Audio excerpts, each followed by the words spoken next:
Salut tout le monde, c'est Cédric et aujourd'hui on va parler des indemnités kilométriques puisque c'est une question qui est revenue plusieurs fois dans les commentaires et qui vous intéresse. Je vais tenter de répondre à cette question.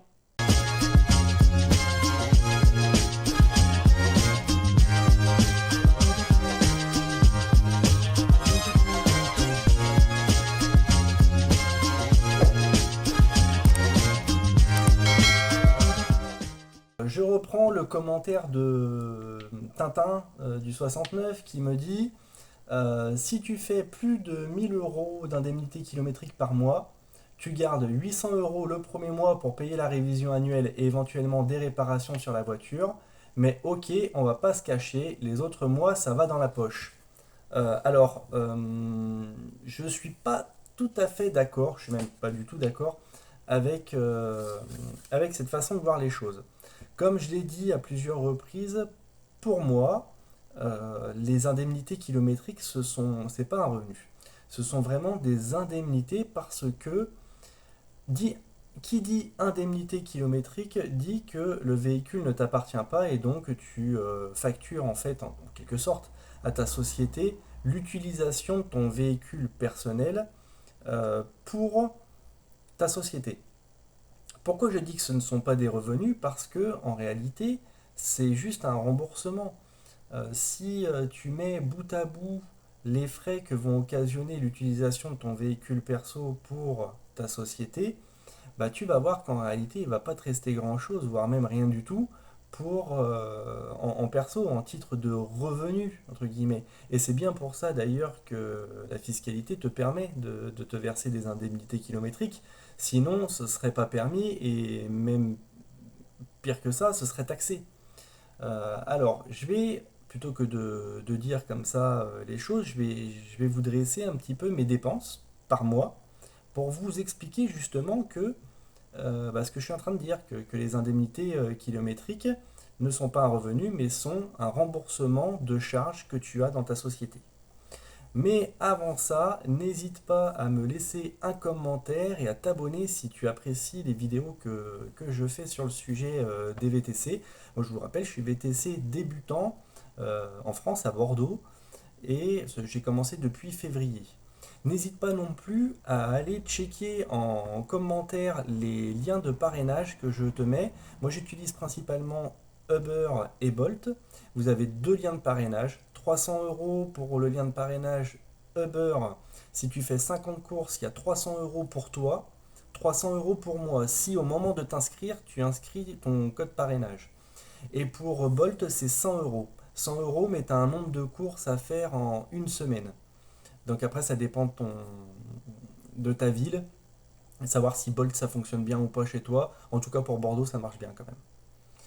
Voilà, moi je l'ai fait, hein. Quand je me suis inscrit en tant que chauffeur VTC débutant, j'ai regardé pas mal de vidéos un petit peu pour m'instruire sur le sujet et j'ai fait appel à un code parrainage d'une personne sur YouTube, sur la plateforme Uber, et j'ai eu ces 300 euros. Voilà, donc ça marche. Donc, pour en revenir au sujet des indemnités kilométriques, alors, à titre d'info, par exemple, pour le mois de juin, je me suis versé à peu près 750 euros d'indemnité kilométrique. À peu près. En fait, il va y avoir peu. Tu vas pas pouvoir déclarer réellement tous tes kilomètres que tu fais euh, dans le cadre de ton activité et t'en verser des frais kilométriques. Enfin, en tout cas, tu peux, mais après, libre à toi de voir si tu peux justifier ou pas tout ça. J'ai une mouche qui m'attaque là. Il fait chaud, c'est pour ça qu'on fait la vidéo à la maison là aujourd'hui. Euh, D'ailleurs, bon courage à tous ceux qui travaillent dehors là, c'est pas facile en ce moment avec la canicule. Donc, pour revenir à ce que je disais, tu vois, par exemple, tu fais 1000 km par semaine sur les applications Uber et Bolt. Il va falloir que tu puisses justifier que tu fais ces 1000 km par semaine et que tu te verses des indemnités kilométriques pour 1000 km par semaine. Moi, en tout cas, je ne peux pas le justifier. C'était difficile pour moi parce que bah, y a toujours un petit peu de kilomètres que tu fais. Tu vas aller manger, tu déposes un client, mais tu peux pas t'arrêter sur place, tu vas devoir bouger un petit peu plus loin, deux, trois rues plus loin pour aller t'arrêter. Tu vas avoir des kilomètres que tu vas faire pour venir sur ton lieu de travail. Moi, j'habite pas à Bordeaux même, je travaille sur Bordeaux, mais j'habite pas à Bordeaux même. J'ai à peu près 15 ou entre 15 et 20 kilomètres pour aller sur vraiment mon lieu de travail à Bordeaux. Donc déjà, ça fait 15-20 km aller, 15-20 km retour par jour sur le nombre de jours que tu fais dans le mois. Donc tout ça, ça va être difficile à justifier et donc pour éviter toute erreur ou tout redressement ou tout problème, je préfère ne pas les compter. Voilà. Je compte uniquement les kilomètres que je fais et que je peux justifier. Donc ça va être les kilomètres qui sont inscrits sur les récapitulatifs fiscaux de Uber et Bolt. Chaque mois, tu as un récapitulatif fiscal Uber et Bolt sur lequel est marqué le nombre de kilomètres que tu as réalisé pour l'application. Ce chiffre-là, il peut justifier une indemnité kilométrique. Tu l'as d'inscrit sur un document officiel de l'application. Donc cela, tu peux les prendre en compte. Il va y avoir aussi si tu as des clients privés. Tu factures un client privé, donc tu as son adresse, et toi tu as ton lieu d'adressage, enfin ton domicile quoi.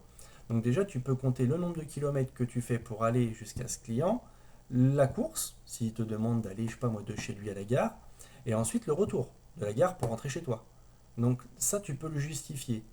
Mais tous les frais, enfin vraiment le kilométrage autre que tu vas faire pour aller manger, pour aller mettre de l'essence, pour aller te poser dans un coin pour attendre un client, pour aller bosser le matin, pour rentrer chez toi le soir, tout ça tu vas avoir, ça va être difficile pour toi de le justifier et donc je te conseillerais, après moi je suis débutant, hein, je sais pas, je n'ai pas la science infuse on va dire, mais moi je préfère pas les déclarer comme ça.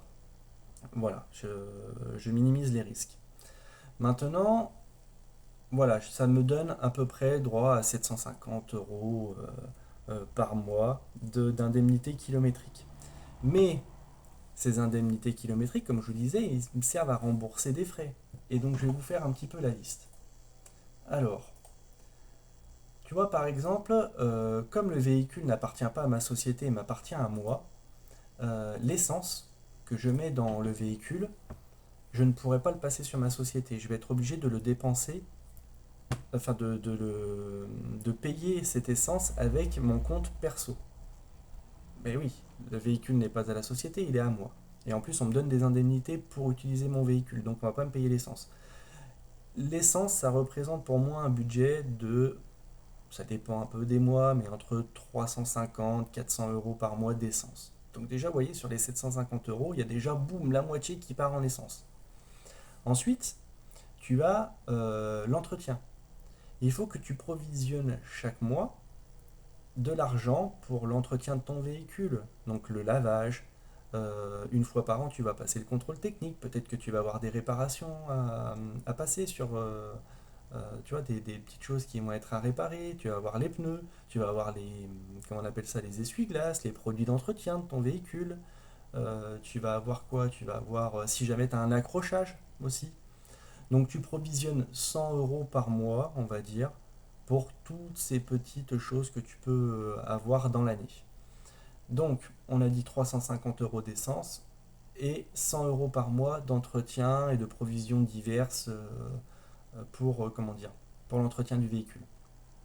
Moi je paye à peu près pour l'assurance auto de ma voiture VTC, c'est une voiture d'occasion de 2014, c'est une Toyota Auris que j'ai. C'est pas une voiture de ouf, donc l'assurance me coûte pas cher. En plus, je pense que j'ai un bon tarif d'assurance. Je paye à peu près 80 euros par mois avec l'assurance VTC pour le transport de personnes à titre onéreux, hein. Je ne parle pas de la multirisque, hein. La multirisque, ça, vu que c'est lié à ton activité de VTC, ça tu peux le payer avec ton compte de société. Par contre, l'assurance véhicule, comme le véhicule n'appartient pas à la société, tu dois la payer avec ton compte perso. Et donc moi, ça me coûte 80 euros. Tu vas avoir aussi l'usure du véhicule. Et ça, c'est un point intéressant et qui, je pense, doit être négligé par certains qui pensent qu'on peut se mettre de l'argent dans les poches, en gros, avec les indemnités kilométriques. Écoute-moi, si tu achètes un véhicule, oh, regarde, moi j'ai acheté mon Auris 14 000 euros. Je me dis, elle avait 120 000 km ou quelque chose comme ça. Je me dis, allez, ce véhicule au maximum, il peut me faire combien de temps? Il va me faire 5 ans. D'accord? Donc, si ce véhicule me fait 5 ans, ça veut dire que je me dis que dans 5 ans, mon véhicule code plus rien, quoi, ou presque plus rien. Donc tu fais 14 000 divisé par 5. Donc 14 000 divisé par 5. Ça fait 2800. Ça veut dire qu'en gros, ton véhicule, il décode de 2800 euros par an. C'est pas énorme, hein, mais il faut te dire quand même que tu fais 1000 km par semaine. Ça veut dire que ton véhicule, il prend cher. Il prend 5000 euros dans la tête par 5000 km par mois. 1000 km par semaine, en fait. Donc il y a 50, 52, oui, 52 semaines dans l'année. Il y a peut-être des semaines où tu vas pas bosser. Allez, on va arrondir, on va dire qu'il prend 50 000 km par an, ton véhicule. Donc ça veut dire en 5 ans, il va prendre 250 000. Donc moi, mon véhicule que j'ai acheté 120 000, à 120 000 km, il va avoir 370 000 km au bout de 5 ans. Donc il va vraiment valoir de 3 cacahuètes, quoi. Donc, on en revient donc 14 000 divisé par 5 ans, ça fait 2800 euros par an d'usure de véhicule. Tu le ramènes au mois, donc tu divises par 12. Ça fait 233 euros. Allez, on va arrondir à 200, on va dire. Donc tu as 200 euros d'usure de véhicule par mois. Donc tu comptes tout bout à bout. On a dit 200 euros l'usure du véhicule. L'assurance auto, 80 euros. Les provisions pour l'entretien, contrôle technique, tu vas avoir la révision, les pneus, le lavage auto, les produits d'entretien, tout ça, 100 euros par mois. Tu as l'essence, 350 euros par mois. J'ai dit entre 350 et 400. Allez, on va dire 350. Et encore, je roule en hybride, moi, hein. J'ai une hybride. Il y en a qui roulent en diesel avec des Mercedes et tout, hein. Donc c'est pas la même usure, c'est pas la même. L'essence c'est du diesel, donc ça coûte plus cher, etc. Donc là déjà, j'en suis à 730 euros de frais par mois, juste pour mon véhicule. 730 euros de frais par mois et mes indemnités kilométriques, je vous l'ai dit, c'est 750 euros par mois. Donc ouais, je me fais 20 euros. Il y a 20 euros d'écart. Et encore, tout à l'heure, je vous ai dit, j'ai arrondi un peu l'usure du véhicule. Donc en fait, il me reste rien. Il me reste rien et c'est la raison pour laquelle moi je vous dis que les indemnités kilométriques, ce sont pas des ressources. C'est fait pour te rembourser toutes tes dépenses. Ton véhicule, dans 5 ans ou même, même si tu le revends dans moins longtemps que ça, il va bien falloir que tu tiennes compte de la décote qu'il aura avec l'usure que tu en fais tous les jours. Donc non, les indemnités kilométriques, c'est pas l'Eldorado, hein. Alors, je voulais en profiter pour vous parler d'un truc. Alors, je suis sur mon ordinateur, hein, c'est pour ça que vous me voyez regarder à droite là. Je vais vous parler des barèmes fiscaux de servicepublic.fr sur justement les indemnités kilométriques. Tu vas avoir, sur un véhicule, on va dire, de 4 chevaux, tu vas avoir jusqu'à 5000 km la possibilité de te rembourser tes indemnités kilométriques à hauteur de 0,60, enfin 606, 0,606 euros par kilomètre, jusqu'à 5000. Ensuite, de 5000 km, 5001 donc jusqu'à 20 000, ça va être 0,340 euros par kilomètre plus un forfait de 1330 euros. Et si tu dépasses les 20 000 km, ensuite, donc la fourchette supérieure à 20 000, tu vas pouvoir te faire rembourser 0,407 euros par kilomètre. Donc il faut bien comprendre que ça fonctionne un peu comme l'impôt sur le revenu, hein. Ce sont des fourchettes. Donc sur la première tranche, tu vas pouvoir te rembourser tant. Quand tu vas être sur la deuxième tranche, donc c'est la première tranche plus ce qu'il y a sur la deuxième, tu dois appliquer le barème. Et idem pour la troisième tranche. Après, si tu ne sais pas comment faire, tu peux peut-être demander à ton comptable de t'aider te donner un avis ou t'expliquer un petit peu comment ça fonctionne.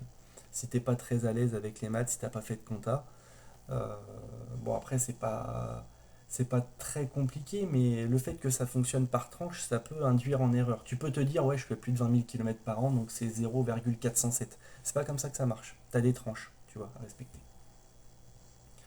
Euh, voilà un petit peu ce que je voulais vous dire quant aux indemnités kilométriques. Vous m'avez demandé à plusieurs reprises de vous faire une vidéo sur le démarchage de clientèle privée, etc. J'en ferai une là prochainement, puisque bon, j'ai pas non plus une grosse clientèle privée, mais j'ai quelques clients privés et je peux vous expliquer en tout cas comment je m'y suis pris pour les obtenir. Et, euh, et puis je suis de toute façon à l'écoute de vos commentaires. Je réponds, j'ai la chance, on va dire, j'ai la chance. Vous êtes actuellement pas nombreux. Donc, chaque commentaire que vous m'envoyez, je le lis, je regarde et je réponds. Je ne sais pas si ça sera toujours le cas, mais en tout cas, pour le moment, sachez que vos commentaires, je les lis et je réponds. Donc, si vous avez des idées de vidéos, si vous avez des conseils à me donner, n'hésitez pas, vous me faites un petit mot en commentaire.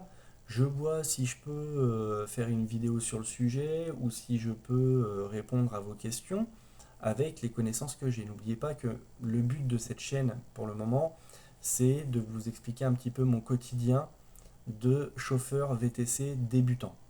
Là, je me permets de faire une vidéo sur les indemnités kilométriques parce que ce sont des questions qui, bien évidemment, je me suis posées. J'ai voulu savoir si c'était une alternative à une imposition à 30% sur les salaires, de se faire des indemnités kilométriques. Bien sûr, j'ai voulu voir si c'était le cas, mais je me suis vite rendu compte que non. Voilà. Euh, J'espère que cette vidéo vous aura plu.